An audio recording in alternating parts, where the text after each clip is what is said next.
নমস্কার বন্ধুরা, আমি রূপা। ব্লগস উইথ রূপা চ্যানেল থেকে আপনাদের সবাইকে স্বাগত। আমি আবারও হাজির হয়ে গেছি নতুন একটা রেসিপি নিয়ে। আশা করছি তোমরা সবাই ভালো আছো, সুস্থ আছো। আমিও ভালো আছি। তো আমি আজ বানিয়েছি পাঁঠার মাংসের ঝোল। একদম নরম তুলতুলে পাঁঠার মাংসের ঝোল কিভাবে বানিয়েছি সেটা আজ তোমাদের সাথে শেয়ার করব। তো দেখতে থাকো ভিডিওটা এবং সঙ্গে থাকো। তাই ভিডিওটা আমি কিভাবে রেডি করেছি রান্নাটা সবটাই তোমাদের সাথে শেয়ার করছি। তো চলো রান্নাটা তৈরি করে নিই। তো আমি দেখো গ্যাসেতে প্রথমেই একটা কড়াই বসিয়ে দিয়ে দিয়েছি পরিমাণ মতো তেল, আর দিয়ে দেব গরম মশলা, 2টো দারচিনি, 2টো লবঙ্গ, একটা বড় সাইজের এলাচ, আর দেব একটা তেজপাতা। দিয়ে আমি এর মধ্যে দিয়ে দেব 1/2 চামচের মতো চিনি। এবার আমি সব উপকরণগুলো একটু নেড়ে চেড়ে চিনিটা পাক হতে দিয়ে দেব। তো নেড়ে চেড়ে নিলাম একটু, দিয়ে চিনিটা দেখো পাক হয়ে গেছে। এবার আমি ওর মধ্যে দিয়ে দেব পেঁয়াজের কুচোগুলো। পেঁয়াজের কুচোটা দিয়েও আমি ভালো করে নেড়ে চেড়ে একটু ভেজে নিচ্ছি।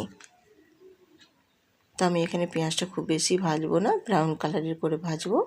আর পেঁয়াজটা যাতে তাড়াতাড়ি খুব নরম হয়ে যায় তার জন্য একটা ঢাকনা দিয়ে দিলাম। তো দেখো ঢাকনাটা দিয়ে দেওয়ার ফলে কত সুন্দরভাবে নরম হয়ে গেছে এবং ব্রাউন কালারের করে আমার পেঁয়াজটাও ভাজা হয়ে গেছে। এবার আমি ওর মধ্যে দিয়ে দেব আগে থেকে আমি রেডি করে রেখেছিলাম আদা রসুন কাঁচা লঙ্কার পেস্টটা। আমি আদা রসুন কাঁচা লঙ্কার পেস্টটা দিয়ে দেবো পেঁয়াজের ওপর। দিয়ে আমি এই পেঁয়াজের সাথে নেড়ে চেড়ে ভেজে নেব। ততক্ষণ ভেজে নেব যতক্ষণ রসুনের কাঁচা গন্ধটা না চলে যায়। আমি এইভাবে হালতো হাতে নেড়ে চেড়ে নেব রসুনের কাঁচা গন্ধটা চলে যাওয়া পর্যন্ত। তো দেখো আমি খুব ভালো করে এটা নেড়ে চেড়ে ভেজে নিয়েছি এবং রসুনের কাঁচা গন্ধটাও অনেকটা চলে গেছে। আমি এবার এর মধ্যে দিয়ে দেব গুঁড়ো মশলাগুলো সব অ্যাড করে দেব।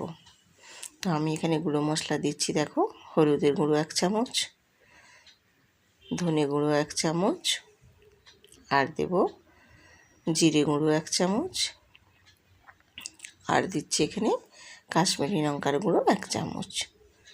দিয়ে আমি সব গুঁড়ো মশলাগুলোকে ওই মশলার সাথে খুব ভালো করে ভেজে নেব। আমি এখানে মশলাটাতে কোনো জল ইউজ করব না। এইভাবে নেড়ে চেড়ে শুকনো শুকনো করে আমি দেখো একদম কষিয়ে নিয়েছি।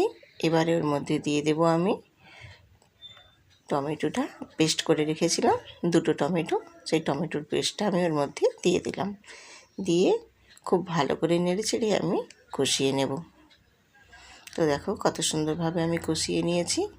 এবারে আমি এর মধ্যে দিয়ে দিচ্ছি পাঁঠার মাংসটা। পাঁঠার মাংসটা আমি খুব ধুয়ে ভালো করে নুন মাখিয়ে ম্যারিনেট করে রেখেছিলাম, তার জন্যই আমি মশলাতে কোনো নুন ব্যবহার করিনি। দিয়ে আমি মশলার সাথে পাঁঠার মাংসটা খুব ভালো করে নেড়ে চেড়ে কষিয়ে নেব। তো পাঁঠার মাংসতে চর্বি থাকে, তো তাই চর্বিগুলো গলে যাওয়া পর্যন্ত এবং মাংস থেকেও জল বেরিয়ে আসে, সেই জলটাও নেড়ে চেড়ে আমি শুকনো শুকনো করে কষিয়ে নেব। নেড়ে চেড়ে মাংসটা জলগুলো যে জলটা বেরিয়ে আসে সেই জলটা বেরোনো পর্যন্ত খুব ভালো করে আমি নেড়ে চেড়ে কষিয়ে নিয়েছি।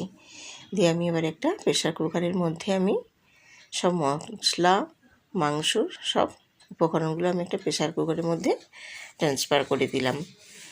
তো প্রেশার কুকারের মধ্যে দিয়ে আমি একটু কড়াটা ধুয়ে সামান্য পরিমাণে জল দিয়েছি। দিয়ে দেবো আমি 4টে এখানে কাঁচা লঙ্কা, আর এবারে আমি দেব স্বাদ মতো লবণ, কারণ আমার আগের থেকে মাংসের মধ্যে দেওয়া ছিল বলে আমি তাই তখন মশলাতে দেইনি। দিয়ে এবারে নেড়ে চেড়ে নিয়ে আমি দিয়ে দেবো এখানে ভেজে রাখা আগে থেকে আলুগুলো। তো আমি এখানে 4 পিস আলু ব্যবহার করছি, তোমরা তোমাদের পরিমাণ মতো বাড়িয়ে নিতে পারো। দিয়ে আলুটা দিয়েও নেড়ে চেড়ে খুব ভালো করে এবার আমি এখানে দিয়ে দেব পরিমাণ মতো জল। তো জলটা কিন্তু এখানে একটু উষ্ণ গরম জল দিতে হবে, তোমরাও কিন্তু গরম জলটাই দেওয়ার চেষ্টা করবে।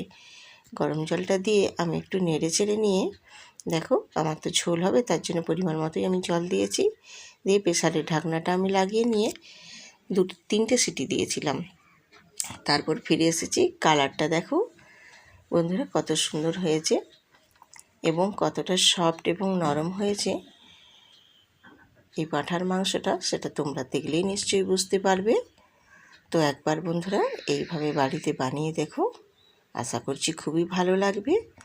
তো আমার রেসিপিটা যদি ভালো লাগে প্লিজ লাইক শেয়ার কমেন্ট করে পাশে থাকবেন, এবং যারা নতুন নতুন বন্ধুরা আমার ভিডিওটা দেখছো তারা সাবস্ক্রাইব করে পাশে থাকবে। সবাই সুস্থ থাকো, ভালো থাকো। আজ এই পর্যন্তই।